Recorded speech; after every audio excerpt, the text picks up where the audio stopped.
ಒಂದು ಗುಂಪು ಗ್ರಾಮ, ಅದು ಸಣ್ಣ ಗ್ರಾಮದಲ್ಲಿ ನಾನು ಹುಟ್ಟಿ ಬೆಳೆದಿರೋಂಥನು.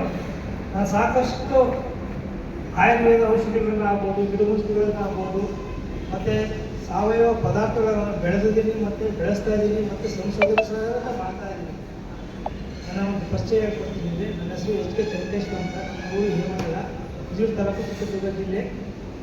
ಸುಮಾರು 7 ವರ್ಷಗಳ ಕಾಲ ಇದನ್ನು ಸಂಶೋಧನೆ ಮಾಡಿದ್ರು. ಸ್ಪೈಸಿ ವಾಟರ್ ಅಂತ ಹೇಳ್ಬಿಟ್ಟು 7 ವರ್ಷಗಳ ಕಾಲ ಸಂಶೋಧನೆ ಮಾಡಿ ಸುಮಾರು ಲಕ್ಷಾಂತರ ರೂಪಾಯಿ ದುಡ್ಡುಗಳನ್ನು ನಾನು ಇದನ್ನು ಸಂಶೋಧನೆ ಮಾಡೋಕ್ಕೆ ತಿಪ್ಪೆಗೆ ಹಾಕ್ಬಿಟ್ಟಿದ್ದೀನಿ. ಯಾಕಂದರೆ ರಿಸಲ್ಟ್ ಬರ್ತಿರಲಿಲ್ಲ ಅವತ್ತು ನನಗೆ. ಹಂಗಾಗಿ 7 ವರ್ಷಗಳ, ಈಗ 2 ವರ್ಷದಿಂದ ನನಗೆ ರಿಸಲ್ಟ್ ಬಂದೈತೆ. ಸಾಕಷ್ಟು ಜನ ಇಡೀ ಇಂಡಿಯಾ ಪೂರ್ತಿ ಜನ ನೋಡ್ತಾರೆ. ಇಂಡಿಯಾ ಪೂರ್ತಿ ಜನ ಇವತ್ತು ತಗೊಂಡು ಹೋಗ್ತಾ ಇದ್ದಾರೆ.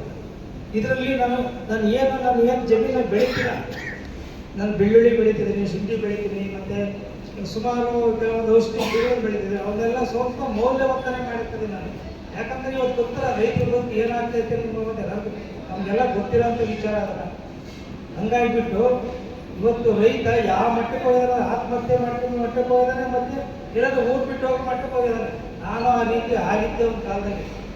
ಆದರೆ ನನ್ನ ಆತ್ಮಸ್ಥೈರ್ಯ ಎದೆಗುಂದಿದೆ. ನಾನು ಇದನ್ನು ಒಂದು ಸಂಶೋಧನೆ ಏನಾದರೂ ಒಂದು ಮಾಡಬೇಕಲ್ಲ, ನಮ್ಮ ರೈತರಿಗೆ ಇದನ್ನೊಂದು ತೋರಿಸ್ಬೇಕಲ್ಲ ಅಂತ ಹೇಳ್ಬಿಟ್ಟು ನಾನು ಇದನ್ನು ಮೌಲ್ಯವರ್ಧನೆ ಮಾಡಿದೆ. ಏನಂದರೆ ನಾನೇನು ಬೆಳೆದಿರೋ ಸೊಪ್ಪು ತರಕಾರಿಗಳು, ಆ ಸೊಪ್ಪು ತರಕಾರಿಗಳನ್ನ ಬೆಳೆದ್ಬಿಟ್ಟು ಅದು ಮೌಲ್ಯವರ್ಧನೆ ಮಾಡಿ ಈ ಒಂದು ವಾಟನ್ನು ಕಂಡಿದ್ದೀನಿ. ನಾವು ಯಾವುದೇ ಒಂದು ಮಾರ್ಕೆಟ್ನಾಗಾಗಲಿ ಮತ್ತು ಯಾವುದೇ ಒಂದು ಅಂಗಡಿಗಳಿಗಾಗಲಿ ಯಾವುದೇ ಥರದಿಲ್ಲ, ನಾನು ಸ್ವಂತ ಬೆಳೆದು ನಾನು ಮಾಡ್ತೇನೆ. ಇಡೀ ಕರ್ನಾಟಕದಾದ್ಯಂತ ಡಿಸ್ಟ್ರಿಬ್ಯೂಟರ್ ಬರ್ತಾ ಇದ್ದಾರೆ. ಅದರಲ್ಲೂ ನಿಮ್ಮ ಬಿಜಾಪುರದಲ್ಲೂ ನಮ್ಮ ಶಕ್ತಿಕುಮಾರ್ ನಾನು ನೋಡಿರಲಿಲ್ಲ. ಶಕ್ತಿಕುಮಾರ್ ಯಾರನ್ನ ನನಗೆ ಏನೂ ಗೊತ್ತಿಲ್ಲ. ಯಾವುದೋ ಒಂದು ವಿಡಿಯೋದಾಗ ನೋಡ್ತಿದ್ದೆ, ಯಾವುದೋ ಒಂದು ಫೇಸ್ಬುಕ್ದಾಗ ನೋಡ್ತಿದ್ದೆ, ಅಷ್ಟೇ. ಹಂಗಾಗಿ ಅವರು ನನಗೆ ಫೋನ್ ಮಾಡಿ ಕರೆಸಿದ್ರು. ಸರ್, ನಿಮ್ಮ ಪ್ರಾಡಕ್ಟ್ ಚೆನ್ನಾಗಿದೆ ಸರ್, ಬನ್ನಿ ಸರ್, ಮಾತಾಡಿ ಸರ್, ನೀವು ರೈತರಾಗಿದ್ದೀರಾ, ನಮ್ಮಲ್ಲಿ ಸಾಕಷ್ಟು ಜನ ಆಯುರ್ವೇದ ಡಾಕ್ಟ್ರುಗಳಿದ್ದಾರೆ. ಆಮೇಲೆ ಇಲ್ಲಿ ನಮ್ಮ ಭಾಗದಲ್ಲಿ ತುಂಬ ಆಯುರ್ವೇದ ತುಂಬ ಪ್ರಚಲಿತ ಇದೆ ಅಂತ ಹೇಳೋಕ್ಕೋಸ್ಕರ ನಾವು ಬಂದು ಇದನ್ನು ಪ್ರಚಾರ ಮಾಡಿ ಸರ್. ಇನ್ನೊಂದು ಹೇಳ್ತೀನಿ ಕೇಳಿ, ಇವತ್ತು ಏನಾಗಿದೆ ಅಂತಂದರೆ ನಮ್ಮಲ್ಲಿ ಸಾಕಷ್ಟು, ನಮ್ಮ ಪ್ರಕೃತಿಯಲ್ಲಿ ಸಾಕಷ್ಟು ಬೇಕಾದಂಥ ಗಿಡಮೂಲಿಕೆಗಳು ಸಿಗ್ತವೆ, ಬೇಕಾದಂಥ ಔಷಧಿಗಳು ಸಿಗ್ತವೆ, ನಮ್ಗೆ ಯಾವುದೂ ಗೊತ್ತಿಲ್ಲ. ಇವತ್ತು ಏನಾಗಿದೆ ಅಂತಂದರೆ ಯಾರೇ ಆಗಲಿ, ನೀವು ನೋಡಿ, ಇದೊಂದು ನಮ್ಮ ದೇಶದಲ್ಲಿ ಒಂದು ದೊಡ್ಡ ಮಾಫಿಯಾ ಐತಲ್ಲ, ಭಾರಿ ಡೇಂಜರ್ಸ್. ಯಾವುದೋ ಒಂದು ಗುಡ್ಡೆ ಕೊಡ್ತಾರೆ, ಯಾವುದೋ ಒಂದು ಕಾಯಿಗೆ ಇನ್ನೊಂದು ಕೊಡ್ತಾರೆ, ಮತ್ತೊಂದು ಕೊಡ್ತಾರೆ, ಇನ್ನೊಂದು ಕೊಡ್ತಾರೆ, ಏನು ಮಾಡ್ತಾರೆ, 60 ರೂಪಾಯಿ 50 ರೂಪಾಯಿ ಸತ್ತು ಹೋಗ್ತಾರೆ. ಆ ರೀತಿ ಇವತ್ತು ನಮ್ಮ ಡ್ರಗ್ ಮಾಫಿಯಾ ಬೆಳೀತಾ ಇರೋದು. ಹಂಗಾಗಿ ಇದನ್ನು ನಾವು ತಪ್ಪಿಸ್ಬೇಕು ಅಂತ ಹೇಳಿಬಿಟ್ಟು ನಮ್ಮಲ್ಲಿ ಸಿಗತಕ್ಕಂಥ ಔಷಧಿ ಗಿಡಗಳು, ನಮ್ಮಲ್ಲಿ ಸಿಗತಕ್ಕಂಥ ಆಹಾರ ಪದಾರ್ಥಗಳನ್ನು ಬೆಳೆದುಬಿಟ್ಟು ನಾವೇ ಅವ್ರು ಯಾಕೆ ಕೊಡಬಾರ್ದು, ನಾವು ಯಾಕೆ ಇದನ್ನು ನಮ್ಮ ಜನಗಳಿಗೆ ನಾವು ಯಾಕೆ ತಿಳುವಳಿಕೆ ಹೇಳಬಾರ್ದು, ಯಾಕೆ ಅವೇರ್ನೆಸ್ ಮೂಡಿಸಬಾರ್ದು, ಇಂಥದ್ದೆಲ್ಲ ಕೊಟ್ಟು ನಾವು ಯಾಕೆ ನಿಮ್ಮ ಆರೋಗ್ಯನ ರಕ್ಷಣೆ ಮಾಡ್ಬೋದು ಅಂತ ಹೇಳ್ಬಿಟ್ಟು ನಾನು ಇದನ್ನು ಬಹಳ ವರ್ಷಗಳ ಕಾಲ ಸಂಶೋಧನೆ ಮಾಡಿ ಸುಮಾರು 400 ಔಷಧಿಗಳು ಕಂಡುಹಿಡಿದಿದ್ದೆ ನಾನು. ಸುಮಾರು 400 ಔಷಧಿಗಳು. TB ಕಾಯಿಲೆ ಹೊಸಾಗಿದೆ, ಏಡ್ಸ್ ಹೊಸಾಗೈತೆ ಸುಮಾರು. ಆಮೇಲೆ ಇನ್ನೊಂದು ನಾನು ಒಂದು ಭಾಳ ನನಗೆ ಸಂಕಟದ ವಿಷಯ ಹೇಳ್ತೀನಿ. ನನಗೆ 2013 ನಮ್ಮ ಜ್ಞಾನಯೋಗ ಆಶ್ರಮ ಸಿದ್ದೇಶ್ವರ ಸ್ವಾಮಿಗಳು ಕರೆಸಿ ಸನ್ಮಾನ ಮಾಡಿದ ಒಂದು ಆಯುರ್ವೇದ ಬುಕ್ ಕೊಟ್ಟಿದ್ದರು. ಇವತ್ತು ಇಟ್ಕೊಂಡಿದ್ದೀನಿ. ಅವ್ರ ಕಾಲವಾದ ಅದನ್ನು ಬುಕ್ ಓದಿದ್ದೀನಿ. ಅಲ್ಲಿವರೆಗೂ ನಾನು ಓದಿರಲಿಲ್ಲ ಬುಕ್ಕನ್ನು. ಸುಮಾರು 1000 ಪೇಜ್ ಇದೆ ಸರ್. ಅದು 1000 ಪೇಜ್ ಇರೋ ಒಂದು ಬುಕ್ಕು, ಜಾನಪದ ಚಿಕಿತ್ಸೆ ಅಂತ ಒಂದು ಬುಕ್ ಕೊಟ್ಟಿದ್ರು ನನಗೆ. ಅದು ಇವತ್ತು ಅವ್ರಿಗೆ ಹಸುವಾಗ್ತಿರ್ಲಿಲ್ಲ.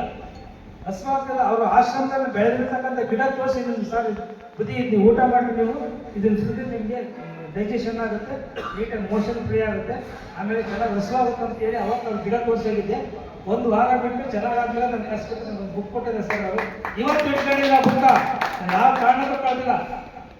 ಅವ್ರ ಕಾಲವಾಗ್ತಿಲ್ಲ, ನನಗೆ ಬರೋಕ್ಕಾಗಲಿಲ್ಲ. ಭಾರಿ ತುಂಬ ನೋವಾಯಿತು. ಅಂತ ಮಹಾನ್ ವ್ಯಕ್ತಿಗಳು ಆಶೀರ್ವಾದ ಮಾಡಿದರೆ ಆ ಮಹಾನ್ ವ್ಯಕ್ತಿನೇ ನನಗೆ ಇಲ್ಲಿ ಕರೆಸಿರೋದು ಬಿಜಾಪುರಕ್ಕೆ. ಇಲ್ಲಿ ಬೇರೆ ಯಾರು ಕರೆಸಿಲ್ಲ. ಶಕ್ತಿಕುಮಾರ್ ಮುಖಾಂತರ ನನ್ನಲ್ಲಿ ಕರೆಸಿದ್ದಾರೆ ಸಿದ್ದೇಶ್ವರ ಸ್ವಾಮೀಜಿಯವರು. ಇವತ್ತು ನಾವು ಅವ್ರಿಗೆ ಅವ್ರ ಪಾದಕ್ಕೆ ಶರಣಾಗಬೇಕು. ಹಂಗಾಗಿ ಆ ಬುಕ್ನಲ್ಲಿ ಎಷ್ಟು ಚಿಕಿತ್ಸೆ ಐತೆ ಅಂತಂದರೆ, ನಾವು ಆಡ ಭಾಷೆನಾಗ ಏನು ಜಾನಪದ ಸುಮ್ಮನೆ ಹೇಳ್ತಾರೆ, ಜಾನಪದ ಗೀತೆಗಳನ್ನು ಹೇಳ್ತಾರೆ, ಕಾಯಿಲೆ ವಾಸ ಮಾಡ್ಬೋದು. ಆ ರೀತಿಯಾದ ಬುಕ್ಗಳನ್ನು ನನಗೆ ಕೊಟ್ಟಿದ್ದಾರೆ. ಅಂಥ ಗ್ರಂಥಗಳನ್ನೆಲ್ಲ ಓದಿ ನಾನು ಇಂಥ ಔಷಧಿಗಳನ್ನ ಕಂಡಿದ್ದೀನಿ ಸುಮಾರು. ಈಗ ನೋಡಿ, ನಮ್ಮದೊಂದು ಫುಡ್ ಐತೆ, ಸೂಪರ್ ಫುಡ್ ಅಂತ. ಸುಮಾರು 57 ಕಾಳುಗಳು 10 ಡ್ರೈ ಫ್ರೂಟ್ಸ್ ಹಾಕೊಂಡು ಫುಡ್ ಮಾಡಿದ್ವಿ. ಆ ಫುಡ್ ದೇವೇಗೌಡರಿಗೆ ಸರ್ಕಾರ ಕೊಟ್ಟೆ, ದೇವೇಗೌಡರಿಗೆ ಸೂಪರ್ ಫುಡ್ ಅಂತ ಮಾಡಿದ್ವಿ. ಅದನ್ನ ಸರ್ಕಾರ ದೇವೇಗೌಡರಿಗೆ ಕೊಟ್ಟೈತೆ. ಇವತ್ತು ಅವ್ರು ಮೊಣಕಾಲು ಇಲ್ಲ. ಇಂಬಂತ ಆಹಾರದಿಂದಲೇ ಕಾಯಿಲೆ ಗುಣ ಆಗ್ತದೆ ಸ್ವಾಮಿ. ನಮ್ಗೆ ಯಾರಿಗೂ ಗೊತ್ತಿಲ್ಲ, ಯಾರು ಹೇಳೋದು ಇಲ್ಲ. ಹಂಗಾಗಿಬಿಟ್ಟು ನಮ್ಮ ಸ್ಪೈಸಿ ವಾಟರನ್ನು ನಿಮ್ಮ ಉತ್ತರ ಕರ್ನಾಟಕ ಭಾಗದಲ್ಲಿ ಸಿಗುತ್ತೆ. ದಯವಿಟ್ಟು ತಾಳ್ರಿ, ಯೂಸ್ ಮಾಡಿರಿ, ಅದು ರಿಸಲ್ಟ್ ಹೇಳ್ರಿ. ಅದು ಚೆನ್ನಾಗಿರುತ್ತೆ ಅಂದರೆ ಚೆನ್ನಾಗೈತೆ ಅಂತ ಹೇಳ್ರಿ, ಚೆನ್ನಾಗಿಲ್ಲ ಅಂತ ಹೇಳಿ ತಪ್ಪೇನಿಲ್ಲ. ಯಾಕಂದರೆ ನಮ್ಮನ್ನು ಹೊಗಳಬಾರ್ದು, ನೀವು ಸಾಧಕರನ್ನ ಹೊಗಳಬಾರ್ದು, ನಿಲ್ಲಿಸ್ಬೇಕು. ಯಾಕೆ ನಿಲ್ಲಿಸ್ಬೇಕಂದ್ರೆ ತಪ್ಪು ಹುಡುಕಿದ್ರೆ ನನ್ನಲ್ಲಿ ಏನಾದರೂ ಒಂದು ಕಂಡುಹಿಡಿತೀನಿ. ಅದರಲ್ಲಿ ಏನಾದರೂ ಅದ್ರಿಗೆ ಏನು ತಪ್ಪಾಗೈತೆ, ನಾನು ಏನು ತಪ್ಪು ಮಾಡಿದ್ದೀನಿ, ಇವ್ರು ಯಾಕಂದ್ರೆ ಹಿಂಗೆ ಹೇಳಿದರು, ಇಂಥ ತಪ್ಪುಗಳನ್ನು ಕಂಡುಹಿಡಿಯೋಕ್ಕಾಗಿಲ್ಲ.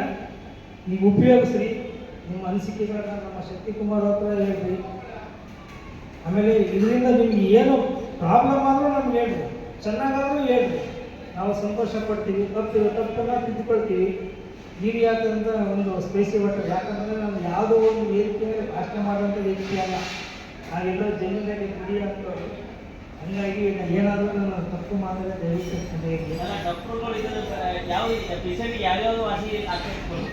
ಇದರಲ್ಲಿ ಮೇನ್ ಗ್ಯಾಸ್ಟ್ರಿಕ್ ಕಮ್ಮಿ ಆಗುತ್ತೆ.